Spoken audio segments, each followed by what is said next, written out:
یعنی سیاسی جماعتیں احتجاج اس وقت کرتی ہیں، سڑکوں پہ اس وقت آتی ہیں جب ان کو پوری ان کی تیاری ہو، ان کو پتہ ہو کہ لوگ اس موڈ میں ہیں کہ وہ ان کا ساتھ دیں گے۔ یہ ہر 2 یا 3 یا 4 ویکس کے بعد کال دے دیتے ہیں کہ جی آئیں باہر نکلیں۔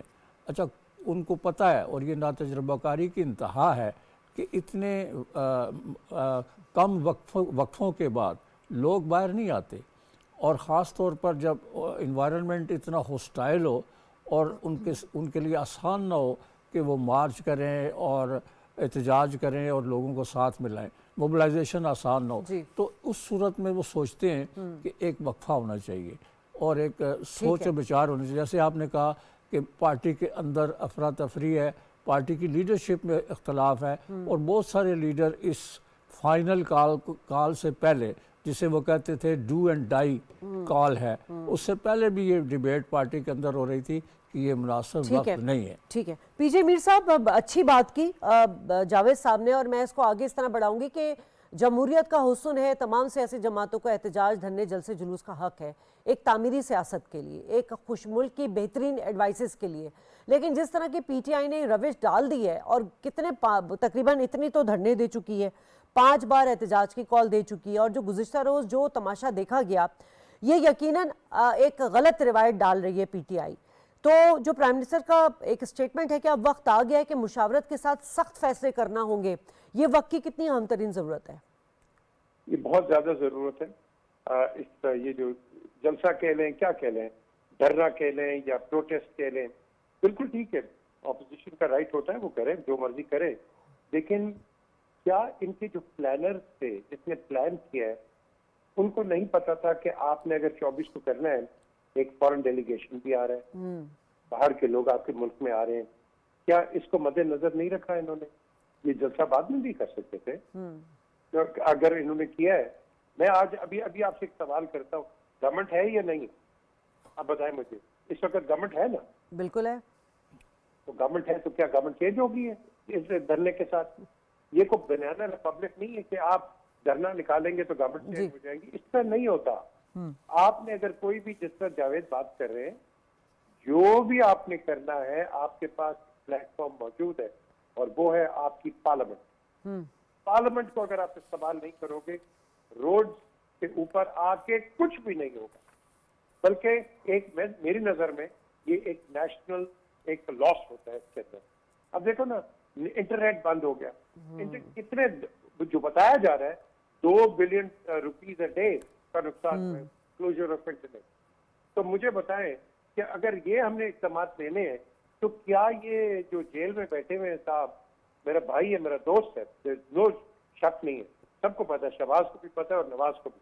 The question is کہ کیا آپ جیل میں بیٹھ کے اتنے طاقتور ہو گئے کہ نیٹ بند کرا دیے، آپ نے روڈیں بند کرا دی، یہ کیا؟ کیوں؟ اس وقت یہاں میرا جو بون آف کنٹینشن ہے، گورنمنٹ مسٹ بی اسٹرانگ اور اپنے دانت دکھائے کہ تم کرو پروٹیسٹ، لیکن قانون کے دائرے کے اندر۔ یہ جو توڑ پھوڑ ہوا ہے، کیا یہ پروٹیسٹ ہے؟ یہ تو ہولیگنس ہے۔ میں تو پہلے دن سے کہہ رہا تھا کہ کوئی نہ کوئی انسیڈنٹ ہوگا، کیونکہ اس کے اندر شر پسند عناصر آئیں گے، اور نام کس کا خراب ہوگا؟ پی ٹی آئی کا۔ نام کس کا خراب ہوگا؟ پاکستان کا۔ نام کس کا خراب ہوگا؟ تو جی گورنمنٹ نے یہ کر دیا۔ اور بھائی گورنمنٹ نے کیا کیا؟ اگر آپ کے پاس اس قسم کے لوگ آگے ہیں تو کیا ہوگا مجھے بتائیں؟ گورنمنٹ ریئیکٹ تو کرے گی نا، اور وہ عوام کے لیے کرے گی، وہ اپنے لیے نہیں، لوگوں کے لیے، انکلوڈنگ پی ٹی آئی۔ تو یہ جو میں سمجھتا ہوں یہ ایل ٹائم ایک انسیڈنٹ ہے، اس کو نہیں ہونا چاہیے تھا۔ اور اس کے اندر بالکل I agree with prime minister کہ ان کے اندر آپ کو بیٹھنا ہے، آپ نے ایک دوسرے سے بات کرنی ہے۔ بات کے علاوہ یہ اٹ از ناٹ پاسبل۔ اب میں نے کئی گورنمنٹ کے منسٹر سن رہا ہوں، جی ہم بات نہیں کریں گے۔ اور بھائی کیوں نہیں کریں گے بات؟ آپ you the government, you the bigger brother, بالکل آپ کی ریسپانسبلٹی ہے، and you have to talk to the opposition. Opposition کا کیا کام ہے؟ اپوز کرنا۔ اپوزیشن کا کام بھی یہی ہے، اور کام تو ہے ہی نہیں ہے، ان کی ایک اوپینین ہے۔ Yours is a responsibility.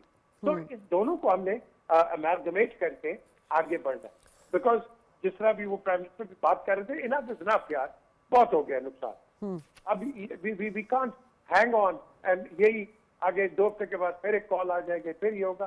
This is not the answer. The answer is talking in the parliament. And that is the way forward.